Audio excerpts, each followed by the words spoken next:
Hello, good morning all of you. Welcome to our channel Ocean Science. आज हम पढ़ने वाले हैं एक्सरसाइज 6.2 सम नंबर फर्स्ट। तो फर्स्ट सम में दिया हुआ है in the figure 6.28 find the values of x and y and then show that A B parallel C D. तो फर्स्ट वन तो हमें बोला है कि एक्स की वैल्यू एंड वाई की वैल्यू आपको फाइंड करनी है। बाद में आपको बताना है कि A B and C D है वो एक दूसरे को पैरेलल है। तो पहले तो हम फिगर को समझने की ट्राई करते हैं कि यहाँ पे ये 50 दिया हुआ है, तो ये x कितना होगा। तो यहाँ पे मैं डायरेक्टली x को यहाँ पे लिख सकता हूँ कि x है वो 130 होगा। क्यों 130 होगा? क्योंकि ये एंगल दोनों लीनियर पेयर ऑफ एंगल है, मतलब कि दोनों का सम 180 होना चाहिए। अब ये 50 दिया है तो ये 130 होना चाहिए।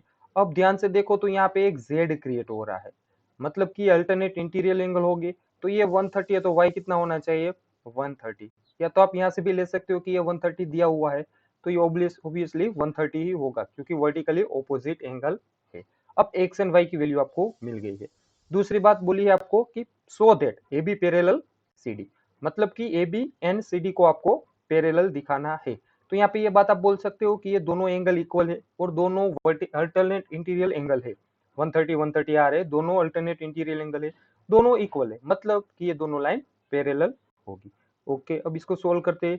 तो फर्स्ट चीज तो मैं यहाँ पे लिख ही देता हूँ कि यहाँ पे हमें दिया हुआ है, यहाँ पे मैं डायरेक्टली लिख देता हूँ कि x plus 50 is equal to 180 होगा, क्योंकि लीनियर पेयर ऑफ एंगल है। तो x तो मुझे मिल जाएगा 130। ओके, दूसरी बात कि x और y इक्वल होगी, क्योंकि अल्टरनेट इंटीरियर एंगल है। अल्टरनेट इंटीरियर एंगल आप वर्टिकल ऑपोजिट एंगल से भी सोल्व कर सकते हो।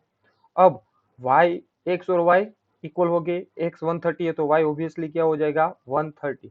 अब देखो x और y दोनों की वैल्यू इक्वल है, x और y दोनों 130 है, देयरफॉर मैं क्या लिख सकता हूँ कि x is equal to y, therefore A B parallel C D होगा। क्यों होगा? क्योंकि ये थ्योरम है, अगर दो अल्टरनेट इंटीरियर एंगल इक्वल है, तब दो अल्टरनेट इंटीरियर एंगल इक्वल हो गए, तब आपको दोनों लाइन है वो पैरेलल मिलेगी। तो ये थ्योरम का हम यूज कर सकते हैं। देखते हैं सम नंबर सेकंड। तो सेकंड में हमें तीन लाइन पैरेलल दी है और फाइंड करने को बोला है एक्स की वैल्यू क्या होगी। ओके, तो सेकंड में आपको कुछ इस तरह से दिया हुआ है डेटा कि find value of x in figure 6.29 if A B parallel C D and C D parallel E F है। वाई और जेड का रेशियो आपको दिया है 3/7। फाइंड द एक्स, आपको एक्स की वैल्यू फाइंड करनी है। ओके, तो फर्स्ट वन कि यहाँ पे सिंपल सी बात समझते हैं हम कि एक्स और वाई दोनों का सम 180 होना चाहिए। ओके, और यहाँ पे अगर मैं लिखना चाहूँ तो यहाँ पे एक्स ही आएगा, क्योंकि करस्पॉन्डिंग एंगल इक्वल होते हैं। देखो तो एक्स और जेड इक्वल हो गए, अल्टरनेट इंटीरियर एंगल है। तो फर्स्ट बात तो मैं यहाँ पे ये लिख देता हूँ कि angle x is equal to z. Directly बात लिख देते हैं कि x is equal to z होगा, क्योंकि अल्टरनेट इंटीरियर एंगल है। Alternate interior angle. ओके, तो एक्स और जेड मुझे यहाँ पे इक्वल मिले हैं। अब दूसरी बात कि एक्स और जेड इक्वल है और मुझे वाई और जेड का रेशियो दिया हुआ है। डेटा में ये दिया है कि वाई अपॉन जेड है वो 3/7 है। इज इक्वल टू में अगर एक्स ले लेता हूँ तो वाई क्या मिलेगा मुझे? डायरेक्टली 3x और जेड मिलेगा 7x। ओके, तो यहाँ से अब फिगर आप अगर ध्यान से देखो तो आपको पता चलेगा कि एक्स और वाई तो सेम प्लेन के इंटीरियर एंगल है, मतलब दोनों का सम 180 होना चाहिए। तो ये बात मैं लिख देता हूँ यहाँ पे कि ax is equal to ax plus Y is equal to 180 होना चाहिए। अब x और z इक्वल है तो z यहाँ पे 7x मुझे मिल रहा है, तो यहाँ पे मैं इसकी जगह पे 7x लिख देता हूँ, प्लस y है वो 3x है इज इक्वल टू 180। यहाँ पे x कैपिटल लिखते हैं ताकि मिक्स ना हो जाए, x कैपिटल है। ओके, तो 7 प्लस 3 मतलब 10x इज इक्वल टू 180। तो x की वैल्यू मुझे मिलेगी 18। ओके, x की वैल्यू 18 है, तो यहाँ पे सिंपल सी बात है, x is equal to z is equal to 7x है। तो 7 इंटू 18, 18 7 जा 126, मतलब कि आपको x की वैल्यू मिलेगी 126 और y की वैल्यू बोली नहीं है फाइंड करने की, फिर भी हम फाइंड कर देते हैं 3x मतलब 54, y की वैल्यू आपको मिलेगी 54। तो इस तरह से आप सोल्व कर सकते हो सेकंड वन सम। देखते हैं थर्ड वन सम। तो थर्ड में आपको दिया हुआ है, थर्ड सम में कि आपको एक फिगर दी हुई है और आपको जीईडी एंगल एक दिया हुआ है, आपको दूसरे एंगल फाइंड करने हैं। ओके, देख लेते हैं। तो आपको फिगर कुछ इस तरह की दी हुई है थर्ड में कि in figure 6.30 A B parallel C D है, E F perpendicular to C D है एंड जीईडी एंगल 126 है। Find the angle A G E, G E F and F G E. आपको तीन एंगल फाइंड करने को बोले हुए है। तो यहाँ पे फर्स्ट वन सिंपल सी बात हम करते हैं कि ये हमें मुझे दिया है जी ई डी, ये पूरा एंगल देखो 126 है। ओके, ये 126। अब सिंपल सी बात है कि ये एंगल तो 90 दिया हुआ है, तो इतना एंगल क्या होगा, ये वाला एंगल क्या होगा, ऑब्वियसली 126 माइनस 90, मतलब ये एंगल मुझे मिलेगा 36। ओके, जी ई एफ एक एंगल मुझे मिल गया है 36, दूसरा एंगल है ए जी ई, ए जी ई मतलब ये वाला एंगल क्या होगा। तो यहाँ पे ये परपेंडिकुलर दिया है तो ये 90 होगा, तो ये एंगल भी मुझे मिल जाएगा 90 प्लस 36 माइनस जो भी 180 में से माइनस कर दो तो वो एंगल आपको मिल जाएगा। F G E, F G ई मतलब एफ जी ई एंगल होगा, मिल जाएगा आपको। और ए जी ई, तो ए जी आपको ये पूरा एंगल है तो ये 126 क्योंकि अल्टरनेट इंटीरियर एंगल होगा। तो अब यही बात यहाँ पे लिखते हैं कि यहाँ पे मैं लिख सकता हूँ angle A G E is equal to angle G E D क्योंकि अल्टरनेट इंटीरियर एंगल होगा। अब बट जीईडी तो मुझे दिया हुआ है 126। ओके, तो एजीई मुझे क्या मिल जाएगा 126, एजीई मुझे मिलेगा 126, एक एंगल तो मुझे मिल गया।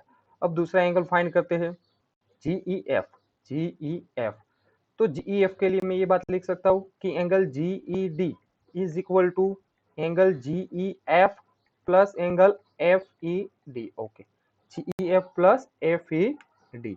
तो जीईडी मुझे दिया है 126, पूरा एंगल है 126। जीईएफ फाइंड करने निकले हैं, एंगल जीईएफ प्लस एफईडी है हमारे पास 90, तो ये हमें मिलेगा 36, जीईएफ होगा 36। Okay, angle GEF is equal to 36, तो दूसरा एंगल भी जीईएफ मिल गया। अब बात करते हैं एफजीई की, एफजीई की। तो यहाँ पे आप देखो ये 90 है, ये 36 है, मतलब 126, तो ये एंगल कितना होगा 54 का। तो वो बात भी लिख देते कि ट्राइंगल जीईएफ में, ट्राइंगल जीईएफ में angle GEF plus angle EFG plus angle EGF is equal to 180 होना चाहिए। ट्राइंगल में तीनों एंगल का सम 180 होना चाहिए।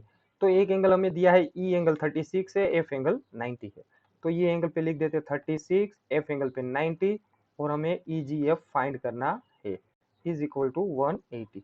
तो ईजीएफ हमें मिलेगा ईजीएफ 126, 180 माइनस 126 मतलब 54। तो ईजीएफ एंगल कितना होगा, ईजीएफ या तो एफजीई, तो एफजीई एंगल हमारा है वो 54 का होगा। तो ये हमें फाइंड करने को बोला था थर्ड वन में, एफजीई एंगल है वो कितने का है वो फाइंड करने को बोला है। तो इस तरह से हम इसको सोल्व कर सकते हैं। उसके बाद देखते हैं फोर्थ वन। तो फोर्थ वन में हमें डेटा दिया हुआ है, फोर्थ वन में और साथ में हिंट भी दी है, इसका हिंट का आपको यूज करना है। फोर्थ वन में डेटा कुछ इस तरह का है कि इन फिगर, एक आपको फिगर दी हुई है। Okay, in figure 6.31 if P Q parallel S T, P Q और एस टी पैरेलल है, एंगल पी क्यू आर 110 है and angle R S T 130 है, find the angle Q R S. आपको Q R S angle find करना है, मतलब कि ये वाला एंगल फाइंड करना है। और आपको साथ में दिया है draw a line parallel to S T through point R, AST को पैरेलल लाइन ड्रॉ करनी है पॉइंट आर में से। तो पहले तो मैं वो काम कर देता हूँ कि यहाँ पे एक पैरेलल लाइन ड्रॉ कर देता हूँ जो मुझे बोला है वो। अब सिंपल सी बात सोचो कि ये 110 है, तो ये ऑब्वियसली ये कितना होगा, 70 होगा, क्योंकि सेम प्लेन के अल्टरनेट इंटीरियर एंगल, और ये 50 होगा। तो अब यहाँ पे मैं सपोज नेम दे देता हूँ एक्स वाई, तो एक्स वाई एक स्ट्रेट लाइन होगा तो 180 होना चाहिए, 750 120, तो ये ऑटोमेटिक मिल जाएगा। ओके, तो फर्स्ट वन हमने क्या किया कि X Y parallel S T, जो हमें बोला था इंट में, वो लाइन हमने ड्रॉ कर दी। अब angle P Q R plus angle Q R X is equal to 180 होता है। पी क्यू आर हमें दिया है 110 और क्यू आर एक्स हम फाइंड कर लेंगे, तो हमें मिलेगा क्यू आर एक्स हमें मिलता है 70। ओके, क्यू आर एक्स 70 मिला। साथ में एंगल टी एस आर दूसरा हमें दिया है angle T S R plus angle S R Y is equal to 180। तो टी एस आर हमारे पास है 130, तो हमें एस आर वाई मिलेगा 50। तो यहाँ पे मैं एंगल एस आर वाई 50 लिख सकता हूँ, angle S R Y is equal to 50। Okay, अब X Y is straight line angle, कि एक्स वाई है वो स्ट्रेट लाइन एंगल है, हम ये बात जानते हैं। तो एक्स वाई है वो हमारा स्ट्रेट लाइन एंगल है, तो मैं यहाँ पे एक बात लिख सकता हूँ, X R Q, angle X R Q plus angle Q R S plus angle S R Y is equal to 180 होगा। तो ये बात लिख देते हैं कि angle Q R X plus angle Q R X plus Q R S, angle Q R S plus angle S R Y is equal to 180 होना चाहिए, क्योंकि ये स्ट्रेट लाइन एंगल है। ओके, तो क्यू आर एक्स हमने find किया था, वो हमें मिला था 70, क्यू आर एस हम फाइंड करने निकले हैं, और एस आर वाई हमारे पास आया है 50, जो हमने फाइंड किया हुआ है। तो एंगल क्यू आर एस हमें क्या मिलेगा, 180 is equal to, okay, Q R S is equal to 180 minus 120, तो क्यू आर एस हमारा होगा 60। तो हम इस तरह से क्यू आर एस की वैल्यू फाइंड कर सकते हैं। ओके, इसके बाद आगे बढ़ते हैं। हमें फिफ्थ वन में दिया हुआ है कि इन फिगर 6.32, एक फिगर फिर से आपको दी हुई है। ओके, और आपको एंगल फाइंड करने को बोला है।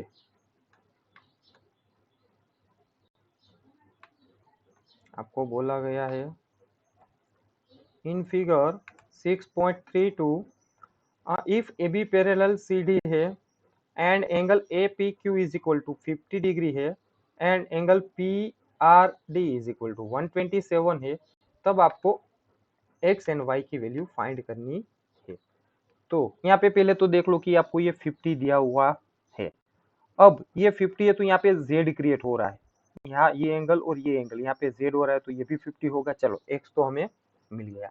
अब देखो ये 127 है, तो ये पूरा एंगल 127 होगा, ये एंगल और ये एंगल। बात करते हैं कुछ इस तरह की, कि यहाँ पे फर्स्ट वन में बात कर रहा हूँ कि A B parallel C D है और P Q is transversal line, P Q है वो उसकी ट्रांसवर्सल लाइन है, मतलब angle A P Q is equal to angle P Q R, क्योंकि अल्टरनेट इंटीरियर एंगल हो रहे हैं, जेड क्रिएट हो रहा है।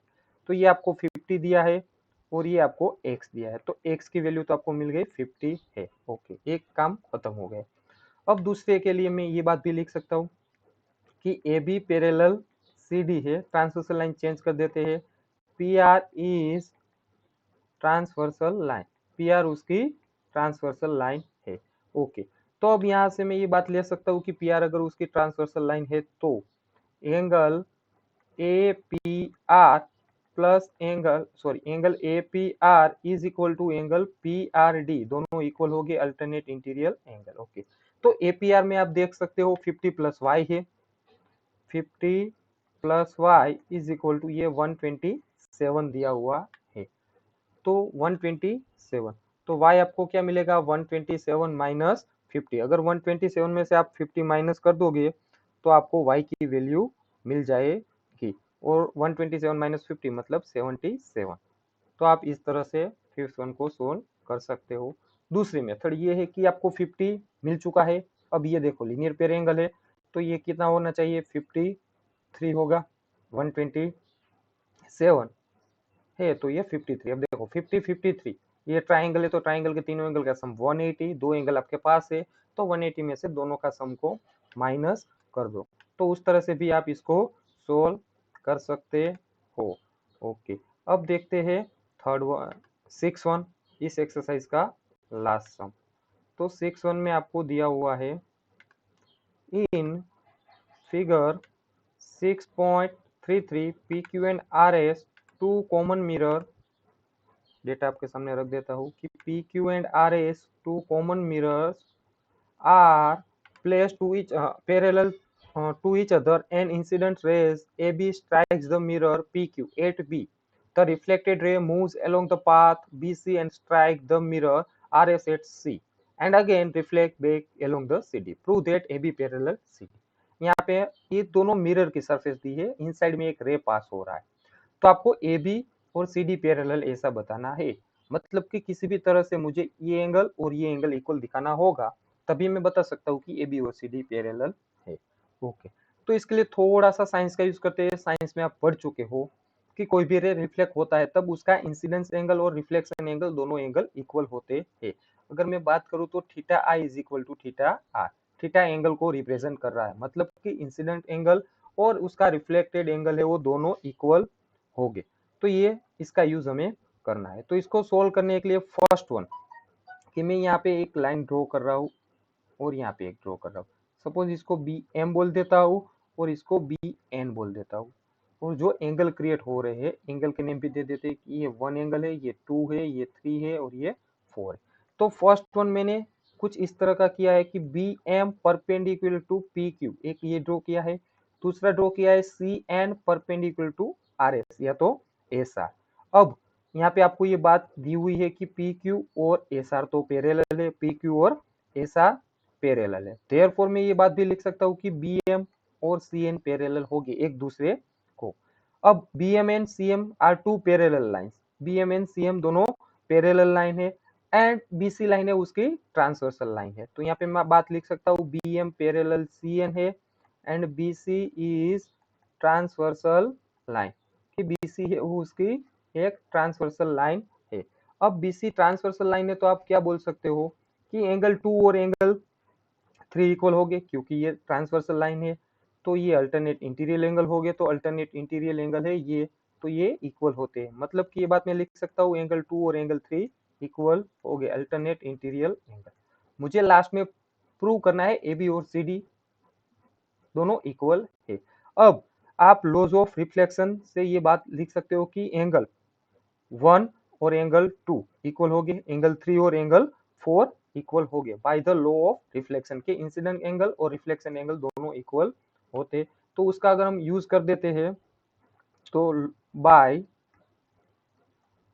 लॉ ऑफ रिफ्लेक्शन, रिफ्लेक्शन के लॉ के हिसाब से मैं क्या बोल सकता हूँ कि angle 1 is equal to angle 2 and angle 3, angle 1 is equal to angle 2 and angle 3 is equal to angle 4 हो गए, इक्वल हो गए। ओके, तो यहाँ पे एक इक्वेशन मेरे पास ये आया था, दूसरा ये आया, तो इसका मतलब क्या हुआ, from equation 1 and 2, from equation 1 and 2, ये इक्वेशन 1 एंड 2 से मैं क्या बोल सकता हूँ कि angle 1 is equal to angle 2 is equal to angle 3 is equal to angle 4 होगा।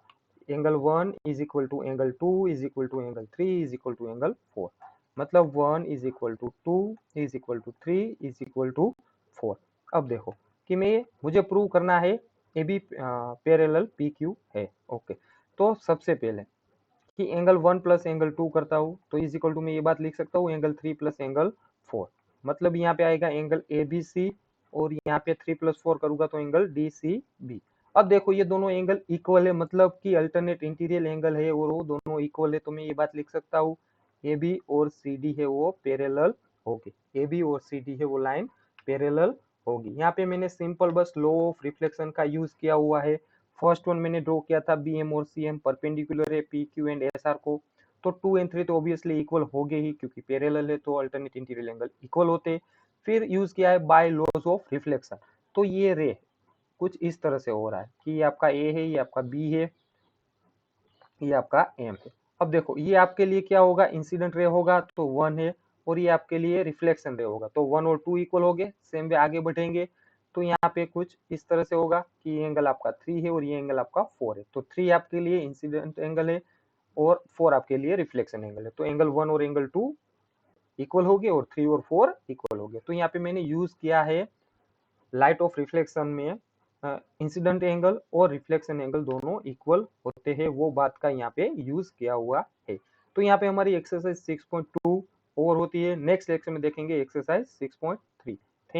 Thanks for watching.